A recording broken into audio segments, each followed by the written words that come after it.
So this is Steve, and I'm here with Sharon Tucker. Hi, Steve. Hi, Sharon. It's nice to meet you. Good to meet you too. Thank you. Sure. Sharon is running for, she's a Democrat, and she's running for the Allen County Council, the first district seat. Yes. And we wanted to sit down with her and kind of talk about her campaign and find out a little bit about her. So on that note, Sharon, why don't you tell us a little bit about yourself? Awesome. I am a Fort Wayne native. I was born and raised here in Fort Wayne. I am an alumni of Indiana Tech, graduated with my business management degree and a human resources bachelor's. And so I am excited about that. I attended Paul Harding High School, so I've been in the first district all my life, and I am now ready to serve the community that has created me, for lack of better words. I am also an office manager of First Source Insurance, and I've been in the insurance industry for 24 years. So I've had a wide variety of knowledge and opportunity of dealing with a wide variety of individuals because we work to protect their assets. So I can hear what the community says, and that helps me better serve them, knowing how and where and why the community has needs. It gives me an opportunity to better serve them. So that's kind of the nuts and bolts of where I started and where I'm ending up. I am a mom of an 11-year-old daughter, and I am an avid church member. Why are you running for county council? Primarily, I'm running because I feel that we, one, need to have representation on the council. So the first district is a awesome place to live, and currently right now I don't think that we have the representation that we need. We have land, we have infrastructure, and we have human resources, but one of the things that I think we need is a champion that would be willing to speak on behalf of the first district so that we can attract businesses and attract tax-bearing individuals and businesses to our community so that we can build and structure economic development. We need creation of jobs. And we need someone that's willing to work with the community, be the voice for the community so that we can start that development. And it will start by working with the commissioners and talking to the commissioners, by listening to the community and hearing what the community desires, and then bringing that together so that we can have some development and some growth in our community. And right now I think that's something that we're missing, that cheerleader, that voice, and so that's why I'm running. Remind me about the geographic boundaries of the first district. I think it comes into the city. It does. It comes, the safest margin would be north of, just a little north of State Street. It comes over, it's hard to say the roads because it wiggles in and out of there, but if you said Calhoun Street, you'd be fairly safe. Take Calhoun down to the southern border of the county and then over to Ohio border. So the county is fairly large. It encompasses most of all the 6 districts, some of the 5th district for the city districts, New Haven, Monroeville, Hoagland, all that area is fairly good size community. So it's a wonderful place, large area to cover. So perhaps not the county side because it's a lot of farmland. But when you look at that section of the city that's in where it would be in that council district, correct. Not a lot of investment there, not a lot of things going on, or has been happening in that district for a number of years. Correct. And what would you do from a county standpoint to maybe spur some of that, or are there things that you could do? Well, the county, keeping in mind that it's a fiscal position, so the bulk of what the county council does has to do with maintaining a sound budget.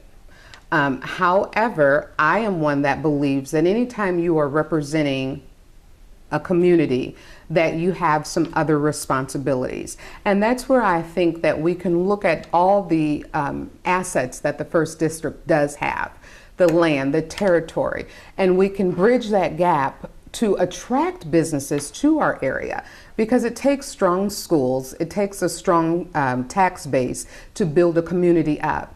Right now, the first district is kind of on what we would call a managed decline. no one's done a whole lot for it, and it's just slowly digressing. And anything that is not tended to or nurtured for will eventually die off. And I know that the First District has assets. We have value. We have a great community. We just need somebody to sing of our praises, to tell about everything that we have to offer. And that's why I'm running, so that we can make sure that we know that. How do you build growth? You bring attention to the fact that we need growth, and that there is area, and that there is human resources to do it. And then you work with the community, and you find ways to think outside of the box so that you can create that economic development within the district. So one of the things that's going to be on the ballot this fall was a referendum question for the residents of Allen County. Correct. And it's about the elimination of the Board of Commissioners, and instead of a Board of Commissioners of 3, you will have one single county executive. And then there will also be some changes to the county council. Correct. So a two-part question. The first part, and I'll ask and let you respond, and then we'll ask the second part. Okay. But the first part is it a good idea to go down from 3 to 1 in that position? It really depends on the aspect that you pose the question for. So is it a good idea for the community when it's referring to business and trying to take care of getting business accomplished? And 3 versus 1, it's always easier to deal with one person and to work with one person. So the concern would be then the community. How does that affect the community? Do we lose representation? And that's where we have to make sure that when we restructure that, if it passes and it's restructured, we want to make sure to keep the rural community in mind, because if we cut that pie, the larger the pie is the further out that we would go. And we don't want to lose anyone in that rural community from representation and having a voice.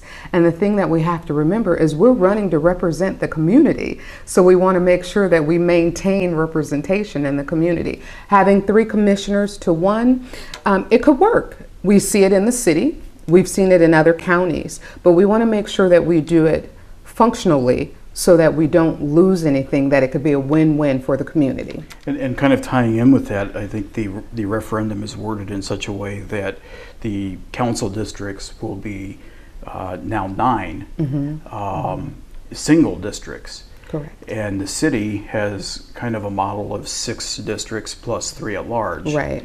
Do you have an opinion on which is better, to have 6 and 3 or just 9 single?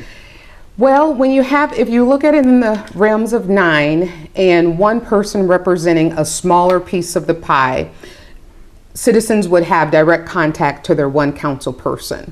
Now it's 3 individuals, they're 1 plus, or excuse me, it's 4 individuals, they're 1 plus the 3 at large, and it is who can we get to help us. If the one individual is open and reachable, then it's doable. But we have to make sure that we're open and reachable so that we are representing those individuals that we say we represent.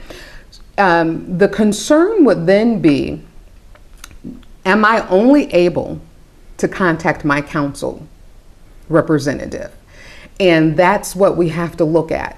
I have not seen how the plans to cut this pie is going to work. And so my concern is making sure, again, if it passes, and we don't know because we're going to allow the citizens of the county to make that decision.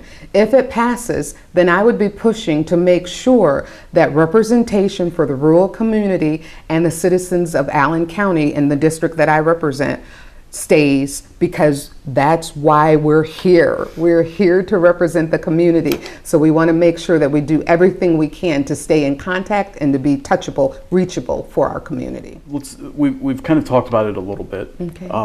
But let's talk maybe a broader sense. What should county council, and you've alluded to the fact that they mainly have right now the fiduciary responsibility, but what should be government's role in economic development? We should be willing to help small businesses. we should be willing to help the community, whether that is helping to invest, making sure that roads and bridges are safe, making sure that we have land and infrastructure. It's always good to have some shovel-ready sites. We don't want to become landlords or developers, but we need to make sure that we have sites that are ready for businesses that do come into the area and want to help build and develop economically. So those are things that we want to consider. We should always be willing to listen to the community so that we can promote the growth for that community, and allowing, I go back to old politics where we had town hall meetings and we actually were concerned with what people had to say. Those are things that will help stimulate growth. Anytime you invest into a community and you work collaboratively together, then you're going to build the community. I like to look at a seed. You plant the seed and you water it and nurture it so that it can grow. But if you don't plant that seed, if you plant it and don't water it, don't feed it, there will be no growth. And so our responsibility, governmental, would be making sure that we're watering that seed. If a business owner comes in and wants to come into the community, let's help them, whether it's by abating taxes so that we can water that seed and grow, and it'll spawn out to the community. But if we never get a seed planted, if we don't have soil that's ready for that seed, then we don't have room for growth. It's kind of been settled, but it's one of those questions I like to ask. Township level of government, is that something that's still needed? Yes, for the community, we do need township. There are, right now, look at Wayne Township, Adam Township, the area that I would be representing, we have individuals that need help. And those are places, I think Wayne Township has had record numbers of individuals that they've helped, and they've done some out of the box thinking to be able to help fund themselves or to help add to the tax dollars that they've received. But the fact still remains is that individuals are living at or below poverty level, and they need some assistance. They need a place where they can go and get that assistance. I support township government. It may not be a fit for every community, but for the community that we serve right now, it is working and it's helping individuals. And I'm a big fan of making sure that we help and support the people who have put us in the places. We don't want to turn our back on people, and people need help right now in this time. So having township government has been a help for it. Okay. You look at one of the biggest expenditures with the county is Sheriff's Department. The Sheriff's Department, Yes. Criminal justice, Yes. the court systems. Yes. Let's look at the Sheriff's Department and the jail. Mm-hmm. Let's just look at the jail. Yeah, okay. And is that something that the city should be contributing a little bit more to out of their budget? What's your feelings on that? It's a hard line to toe because the county, it's no secret that the Sheriff's Department is the largest financial piece of the pie for our budget. Whether the city should contribute, it's something that we could work on, we could look at. We'd have to figure out how much, how. But what's important to me is that we maintain safety for our community, and the only way to do that is by making sure that we've funded it well and that it's working. When I look at and think about the officer that was attacked recently, should we have had more officers? Did we have the funding for more officers? I'm not sure. But I do know that I would not want to be a council member who cut that budget line and someone was injured because of that. So those are things that we have to take hard looks at when you're reviewing the budget to make sure that our public safety and our officer safety are not at risk because we want to make sure that we're maintaining a healthy rainy day fund, or that we want to say that we've cut taxes. We don't want to cut safety. Is there room there for consolidation? One police force versus two? I've never really thought of it because I've always thought of the two entities as separate but equal. However, there are places where we overlap. So there probably could be, again, something that we could look at it, but you want to be careful because we don't want to go into a unigov situation. We still want to maintain a sound county government and allow the city to maintain a sound city police force. Let's talk a little bit about what do you think the top 3 issues are that are facing county council right now? The top 3 issues: funding, taxes, tax dollars, income. So, you know, budget time is coming up for the council, and they have some hard decisions to make with the dollar caps that we've received from the state coming down. You know, that's always the number one. For the first district, growth, development, economic development, that would be, of course, that's the district that I'm running to represent, but that would be the second, in my opinion, most important, because we want to see development. There needs to be growth in that area. And the third would be maintaining a sound budget and being able to make sure that we can take care of our county workers. Those 3 items to me would be very important. Were the property tax caps and the circuit breakers and all that, was that a good idea, do you think, or? Well, you know, anytime there's a decision made without thinking of all the side effects, you have what we have now. And so I'm sure when it was passed down that there was a benefit to it. I don't know that we thought thoroughly on how the side effects would take place for the county governments once they sent it down. So it's left to be open, and we're finally getting to the area where we really see the effects of the decision being made. So as budgets go, you know, things become tighter, we have to make harder decisions, and that's where it becomes important to make sure that we are checking and balancing against ourselves to make sure we're doing right by the county and getting the best use of the tax dollars that we do receive. It brings up the interesting question to me. Things like the property tax caps that were eventually written into the state constitution. Should changes like that, are they a good thing to be messing with the Constitution like that? Stephen, I think that anytime we make a change to our Constitution, we ride on a fine line. And so you just really have to think and look at the entire picture before we adjust or modify our Constitution. Everything grows, everything develops, and what may have worked this year may not work next year. And so you want to leave yourself the room and the freedom to be able to be flexible so that you can change with the times. But there are some things that should be held to a different level, a different degree. So let's talk a little bit about tax abatements. Okay. Good, bad, indifferent? Tax abatements have their use.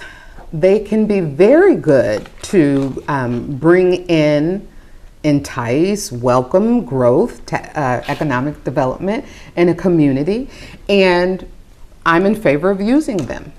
I am in favor of using them. However, tax abatements were designed to help blighted areas develop. So I worry when we use abatements for purposes that aren't for that don't fit within that definition. The first district has tons of area that can use abatements that would welcome businesses to it. Let's abate them, let's help them develop and give them a phase in, to open a business and grow.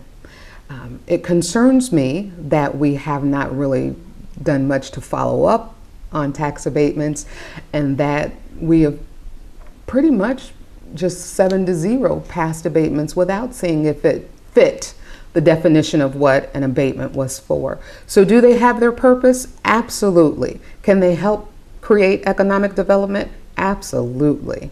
Have we used them wisely? I'm not so sure. And that's if you talk to some council, that's part of the what do I want to say is part of the dilemma with the tax abatements is, do we get tougher on enforcement? If someone doesn't hold up their end, at what point do we say, hey, Right.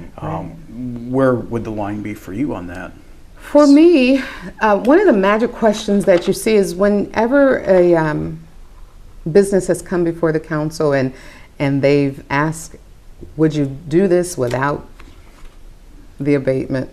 And the answer is yes. Then do they really need the abatement? Because keep in mind, the tax abatement is saying we're going to forego the collection of tax dollars that would help build our budget, our tax base. We're going to forego that for X period of years so that you can create a business in the hopes of creating jobs. And when a business is less than truthful with doing that, then we all suffer because we haven't had the jobs created that were guaranteed. And that's part of the reason that you give an abatement, is because it's a give and a take. We're going to gain employment for some of our citizens at the reduction of taxes. But when we have no system of following up, have we really done our citizens a justice for what we promised at receiving less taxes from that business because of it? So do I think that they fit and they can work? Absolutely. But I do think that we have to be wise with how we utilize them, because we are foregoing tax dollars that we could have collected if we hadn't provided an abatement or a phase-in. Let's talk a little bit about the last 4, 5, 6, 7 years. Downtown Fort Wayne, has been undergoing some revitalization efforts. Yes. How involved should the county be as far as, I can't give you any specifics, but as far as supporting the city in those efforts? Any ideas? Well, the city has really been, Fort Wayne has been growing, booming, and the county will benefit from any involvement that they give. The same as New Haven, the city of New Haven, the county will benefit from being involved with them. But we also have Monroeville and Hoagland and economic development that's needed there, and the county will definitely benefit from any growth that happens in that community. So although Fort Wayne seems to be the hot building spot right now for the first district, we could pull away from helping Fort Wayne and redirect our dollars to the rural community that needs our help also right now. So should we help? Yeah, because we have shared utilization. So there are areas that we could help, but I'd rather see my dollars directed to these areas that are in that managed decline and help them. Okay. That's the questions that I had for you. Was there anything that maybe I missed that you wanted to talk about, or? I think the only thing that I would want to talk about, that's a dangerous question to ask a politician open mic, but I want to encourage voters to make sure that they're registered, make sure that whatever party they decide to vote for, that you don't allow your voice to go without being heard. And the only way that you can do that right now is that on November 4th, you go in and you cast a vote. It's important. We say it every time. This election is highly important. This election will determine whether or not we go from a 3-county commissioner executive to a single executive. So have an input, have a say. I would encourage voters to make sure that they go out. And I'm going to ask one last question. Yes. I lied. Okay. You kind of mentioned it there. Yeah. Should that have been included in the referendum, a choice whether we're going to have the 6 and 3 or 9 single? I think transparency is best always. So anything that is above the board, I'm probably what does the community say? That's what I've been doing. I've been going out, knocking on doors, asking individuals in rural New Haven, how do you feel? What do you think? What do you want to see? And so does it create a delay? It probably does, but that transparency and that communication from the community is what we are elected to do. And so should we have had the opportunity? Perhaps we should have, because then we would be informed. And right now, that's probably the biggest negative that you hear is people really aren't sure what's going to happen, and we're asking them to make a decision without information. My Bible says that my people perish for a lack of knowledge, so let's just give them the knowledge and then allow them to make the decision accordingly. Knowledge is power. Yes, it is. Yeah. Well, Sharon, anything else? That's it. Thank you for your time. Thank you. We appreciate your time today and wish you well in November. Thanks, Stephen. Thank you.